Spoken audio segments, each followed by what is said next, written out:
अच्छा भोल है क्या थी। हेलो दोस्तों, आज हम 10th का सामाजिक विज्ञान का कुछ VVI इम्पोर्टेंट जो 2024 में होने वाले एग्ज़ाम के लिए बहुत ही महत्वपूर्ण है, उसके बारे में हम चर्चा करेंगे और देखेंगे क्वेश्चन के बारे में जो आप लोगों को हमने पढ़ा दिया है, उसी में से यहाँ दिया गया है। देखिए पहला क्वेश्चन आप लोगों को दिखाई दे रहा होगा। इसमें क्या कह रहा है कि काउंट काबुल को विक्टर एमेनुएल ने किस पद पर नियुक्ति किया गया, तो प्रधानमंत्री पद पर किया गया था। गैरिबाल्डी पेशे से क्या था, आप लोग पढ़े होंगे।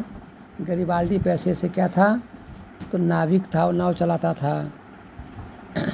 उसके बाद जर्मन राइन राज्य का निर्माण किसने किया था, तो नेपोलियन बोनापार्ट के बारे में आप लोग पढ़े होंगे और 2024 में पूछ दिया है, 16 में भी पूछा हुआ है और 22 में भी ये क्वेश्चन पूछा हुआ है और 23 में भी पूछा हुआ है। हो सकता है कि 24 में भी ये पूछ दें। जाल्बेरियन कैसी संस्था थी, तो जाल्बेरियन एक व्यापारियों की संस्था थी। रक्त एवं लोह की नीति का अवलंबन किसने किया, यानी अवलंबन का मतलब हुआ कि रक्त एवं लोह की नीति किसने अपनाई, तो यह है बिस्मार्क ने, जिन्हें जर्मनी का बिस्मार्क कहा जाता है, जर्मनी के थे ये। और फ्रैंकफर्ट की संधि कब हुई, तो ये संधि हुई थी ये 1871 ईस्वी में। ठीक है बच्चों, इसको ध्यान से देखना है, इसको बहुत ही इम्पोर्टेंट है ये। दास कैपिटल का प्रकाशन किस वर्ष हुआ था, यानी दास कैपिटल कौन लिखा था, तो मार्क्स ने लिखा था, कार्ल मार्क्स ने, लेकिन इसका प्रकाशन हुआ था ये 1867 ईस्वी में। उसके बाद रूस की बल्शेविक क्रांति को ही 1917 की क्रांति कहा जाता है, या रूस की क्रांति भी इसको कहा जाता है, जिसका नेतृत्व लेनिन ने किया था। लेनिन ये 2021 में, 2022 में और 2022 के कम्प्लीमेंट्री में पूछ चुका है, यानी सप्लीमेंट्री में भी पूछ चुका है, इसीलिए ये बहुत इंपॉर्टेंट हो जाता है, इसको ध्यान से देखना है। और अगला क्वेश्चन है, यंग यूरोप का संस्थापक कौन था। यंग यूरोप का संस्थापक कौन था, तो इसका मेजनी दिया हुआ, मेजनी है, किताब में भी दिया हुआ है। यूरोप का मरीज किसे कहा जाता है, तो तुर्की को कहा जाता है यूरोप का मरीज, क्योंकि यूरोप देखिएगा विश्व के नक्शा में यूरोप में कौन कौन देश शामिल है, तो इटली है, तुर्की है, इंग्लैंड है, फ्रांस है, ये सब यूरोप के ही देश हैं। अब है वियना कांग्रेस कब हुआ था, तो वियना कांग्रेस 1815 में हुआ था। इसके बारे में डिटेल नॉलेज आप पढ़ सकते हैं बुक में। जर्मनी का एकीकरण का प्रमुख वास्तुकार मतलब मेन आदमी कौन था, तो ये बिस्मार्क था, जर्मनी का बिस्मार्क वास्तुकार हुआ, यानी निर्माता। अब है कार्ल मार्क्स का जन्म कहाँ हुआ था, तो कार्ल मार्क्स का जन्म जर्मनी में हुआ था। ये भी क्वेश्चन जो है सो कई बार पूछ चुका है, 19 में, 20 में पूछ चुका है और 11 में पूछ चुका है, तो इसलिए इस बार 22 में नहीं पूछा हुआ है, 23 में भी नहीं पूछा हुआ, तो इस बार ये पूछने की संभावना है। अब है समाजवादी शासन का पहला प्रयोग कहाँ हुआ था, तो समाजवादी शासन का पहला प्रयोग रूस में हुआ था, क्योंकि रूस में ही इसका आविष्कार हुआ, रूस में ही लेनिन के बारे में आप लोग पढ़ा चुके हैं। उसी को कम्युनिस्ट कहा जाता है, उसी को समाजवादी कहा जाता है। समाजवादी को अंग्रेजी में कम्युनिस्ट कहते हैं। कम्युनिस्ट का जन्मदाता कौन था, लेनिन कहाँ का था, रूस का था, जिससे पहले जार का शासन था। जार के शासन को हटाने के लिए ये क्रांति हुई थी और उसको 1921 में इसको समाप्त कर दिया गया था, जो आप लोग पढ़े होंगे।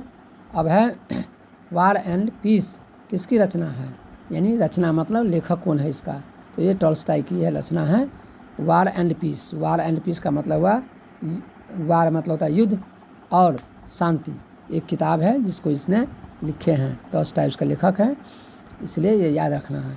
बल्शेविक क्रांति कब हुई, तो ये तो सबको पता है, बल्शेविक क्रांति नवंबर 1917 में हुई थी। अक्टूबर की क्रांति भी इसको कहते हैं, क्योंकि उस कैलेंडर के अनुसार अक्टूबर पड़ा हुआ था, तो ये डिटेल पढ़िएगा। लाल सेना का गठन किसने किया था, लाल सिन्हा का गठन ट्रस्ट ने किया था। दास कैपिटल की रचना देखिए आ गया, दास कैपिटल की रचना किसने किया था, तो ये तो सबको अब मालूम है, दास कैपिटल की रचना कार्ल मार्क्स ने किया था। अब है रूस के सम्राट को क्या कहा जाता था, बताए हैं, रूस के सम्राट को जार कहा जाता था। उस टाइम में 1921 से पहले जो वहाँ का शासन था जार के हाथों में था, जार द्वितीय, जार प्रथम, ऐसे करके आप पढ़िएगा, जिसके बारे में आपको किताब में दिया हुआ है, चाहे ब्रिटिश का किताब हो या भारतीय का हो या कोई और प्रकाशन का हो, उसमें देखिएगा। मजदूर दिवस कब मनाया जाता है, तो मजदूर दिवस हो गया 1 मई को मनाया जाता है। ये मजदूर दिवस किसने लाया था, यही लेनिन का इसमें बहुत बड़ा योगदान था। लेनिन और कार्ल मार्क्स का इसमें बहुत बड़ा योगदान है, खास करके कार्ल मार्क्स, क्योंकि दास कैपिटल का अर्थ होता है यानी इन्होंने छोटे जाति के लिए, छोटे वर्ग, मजदूर वर्ग के लिए इन्होंने आवाज़ उठाई थी और उन्हीं के द्वारा लिखा गया। उन्होंने ही मांग किया था पहली बार कि 1 मई को प्रत्येक विश्व में मजदूर दिवस मनाया जाए। और आप लोग जो सुनते होंगे कि कोई भी फैक्ट्री में या कहीं भी कारखाने में 8 घंटा का ही काम किया जाता है, ये इन्हीं का देन है। और सप्ताह में 1 दिन छुट्टी जो होता है वो उन्हीं का देन है। इसीलिए कार्ल मार्क्स याद रखना है। कार्ल मार्क्स बहुत महान व्यक्ति थे, उन्होंने देश के लिए, अपने विश्व के लिए खरा काम किया था, खास करके मजदूर वर्ग के लिए। मजदूर वर्ग मतलब पिछड़ा वर्ग, गरीब वर्ग के लिए किया थे, तो ये ध्यान रखना है। अगला क्वेश्चन है अंतर्राष्ट्रीय महिला दिवस कब मनाया जाता है, तो ये होता है 8 मार्च को। प्रत्येक साल हम महिला दिवस मनाते हैं, तो ये ध्यान रखना है। उसके बाद है समाजवादियों की बाइबिल किसे कहा जाता है, तो समाजवादी मतलब समाज के सभी वर्गों को जिसमें हित हो वैसे ही समाजवादी कहा जाता है। और ये सबसे काम किसने किया था, कार्ल मार्क्स ने। कार्ल मार्क्स ने ही दास कैपिटल लिखा था, इसीलिए दास कैपिटल पर इस पर टिक लगाना है ना, ये ध्यान देना है। उसके बाद ओंकार बाट का मंदिर कहाँ है, ये भी बहुत फेमस क्वेश्चन है। ओंकार बाट का मंदिर कहाँ है, ये भी फेमस है, तो ये है कहाँ, कंबोडिया में। कंबोडिया जो एक देश का नाम है, और वहाँ पे ओंकार बाट का मंदिर है जो बहुत ही फेमस, पूरा विश्व में फेमस है। ये क्वेश्चन देखिए कितना बार 22A में भी पूछ चुका है और इस बार 23 में नहीं पूछा हुआ है, इसलिए 24 में संभावना है, तो इसको ध्यान रखना है। उसके बाद हिंद चीन पहुँचने वाले प्रथम व्यापारी कौन थे, तो ये थे पुर्तगाली। हिंद चीन में बसने वाले फ्रांसीसी कहे जाते थे, यानी हिंद चीन में जो फ्रांसीसी थे उसको क्या कहा जाता था, तो उसको कोलोन कहा जाता था।